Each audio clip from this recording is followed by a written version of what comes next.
Yan, what's up mga brad? May new products na naman tayo. I-introduce ko lang yung ating HDPE or High Density Polyethylene na um, hard case or tour case para sa ating mga accessories or microphones.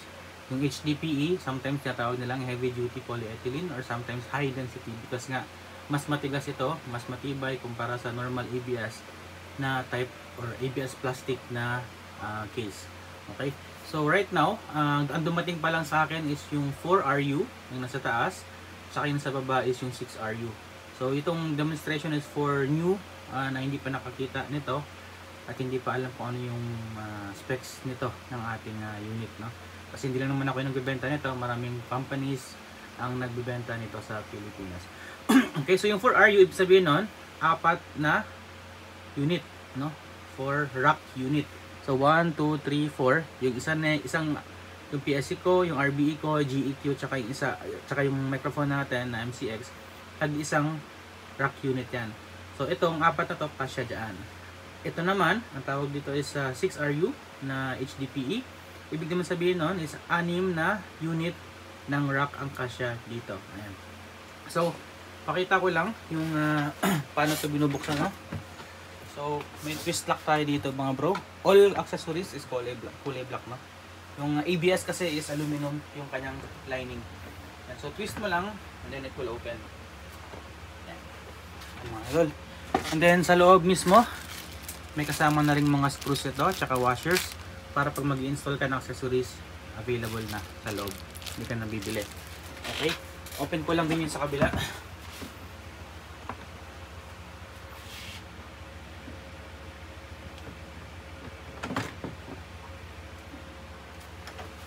So, itong HDPE ko brad, naka-customize to. Basically, pinadesign ko talaga to for microphones ko. Kasi nga alam mo naman, mabenta talaga yung microphones ng Micman. So, marami naghahanap ng securement ng kanilang mga microphones. So, kaya ako napilitan dito. So, yung pinagpipilian ko is yung ABS at saka ito.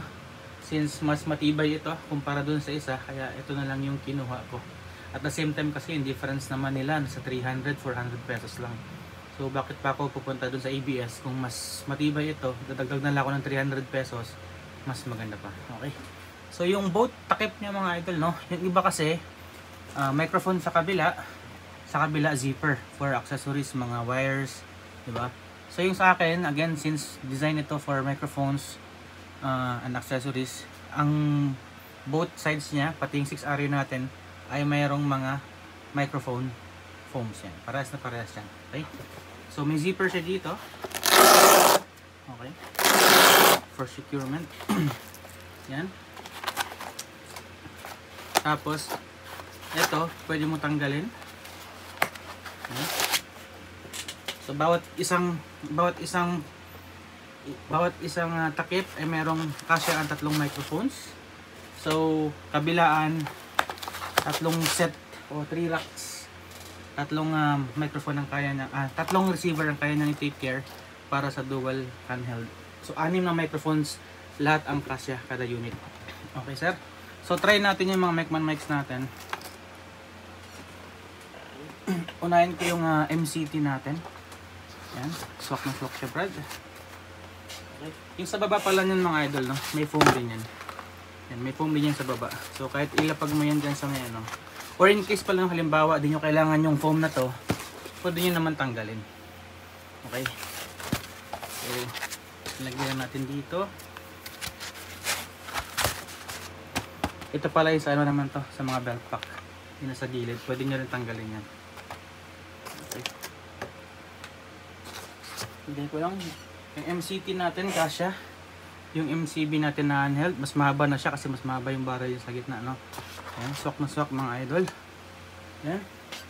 Pati yung sa MCX natin na handheld. Ayan. Ayan, sir, yan po yung 3. To secure, lock mo lang ng ganito. Lock mo lang din ng ganyan, zipper. Ayan. Secure na, di siya na mahulog. And then, for example, di mo naman kailangan niya masyadong maraming microphones, pwede mo siyang pagpatungin yung 2 takip. Wait lang. Pwede mong pagpatungin yung 2 takip. And then twist lock mo na lang ulit dito. So, lock. Dito din. Yan, lock niya. So, aswan na siya. Walang mahulog. Walang maaming unit. Okay. Tabi ko lang. Again, 4 rack unit yung sa taas. Yan. Meron siyang anti-slip dito na foam. So, kahit itulak mo siya, hindi siya magagalaw. May anti-slip siya na foam. Wala siya yung iba, may uka, no? Tapos iba nakataas. Ito may anti-slip siya na foam. Para hindi siya mag-slide on top of the other. Pumunta nyo sa baba. Yan. Taas baba siya. Yan, no? Ito. So, yung pagdalawang foam nagdikit, hindi siya gagalaw. Okay. Open ko lang din yung 6RU. Again, price mga idol. Ito, yung 4RU natin. This one is 4,500. Itong 6RU natin right now is 5,000. So 500 pesos difference. Huwag na kayong maging discount, Brad. Murang-mura na to kumpara sa iba. Again, yung microphone. Ano natin yung ating screws. So sa 6RU naman, ganun din, Brad, sa 6RU natin, kabilaan foam is merong microphone side. So sa 6RU, meron tayong 1, 2, 3, 4, 5. 5 plus 5, 10. Okay? So 5 receiver or 10 handheld ang pwedeng itago dito. Meron pa pang lagayan ng backpack dito. Sa gilid. Ayan, mga 6RU. So try naman natin isalpakan ng microphone. Ito. Kung lalabas ba yung antena o hindi. Pause ko muna. Resume tayo. So yung ginamit ko lang dito is yung demo unit ko na MCB 100, no? So tatlo lang yung antena ang kinabit ko kasi yung isa kasi nito is binili yung antena. Kaya hindi ko rin mabenta yung demo unit ko. Inaantay ko lang din dumating yung mga stocks ng mga microphones kasi andun yung mga extra na antennas. And sir, so ayan kinabit natin, no? So kasya dito ang 4 na MCB. Okay? Yung haba pala nito, Brad. Saan yung ruler ko? Ang kasya dito, ang pagbibilang ng haba nito is dito sa puti, no? Okay? So yung haba nito, ang kasya is 23 centimeters, no? 23 centimeters. From ano yun? Puti sa puti. Pag in-extend natin ng haba, yung full haba nito, this is around 25.5 centimeters. So, ganun siya. So, normally naman yung mga rack natin, microphone, processors, ay hindi naman lumalagpas. Normally, ganito lang siya kahaba. Normally, sa 23 lang yun normally yung mga processors natin na EQs. So, lahat ng products ko, Brad, sinukat ko na. Kasya dito yung PLC natin, RBE natin. Yan.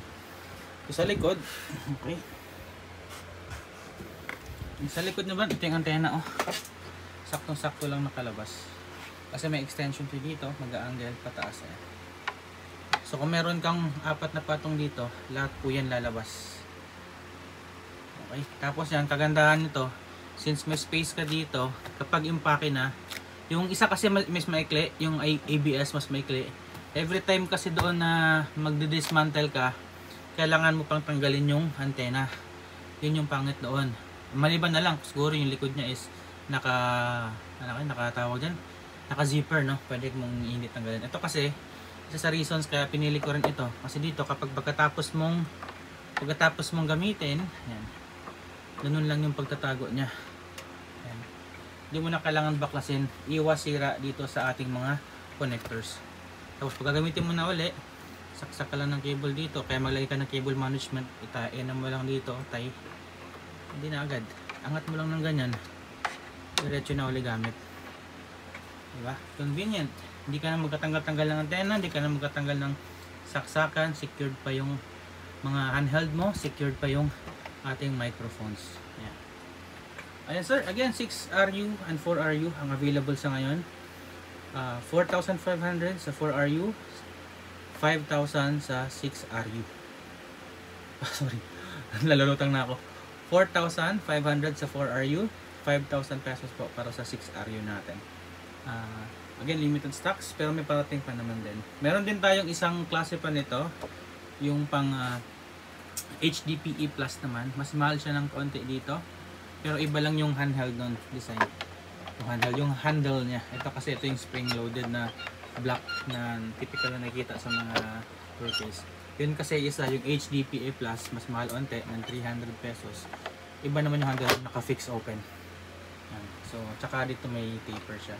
Exclusive naman yun sa mga microphone users ng Mecman. So, ito kasi for everyone ito available, binibenta ko. Yung isang model exclusive na yun sa mga naka-Mecman microphones.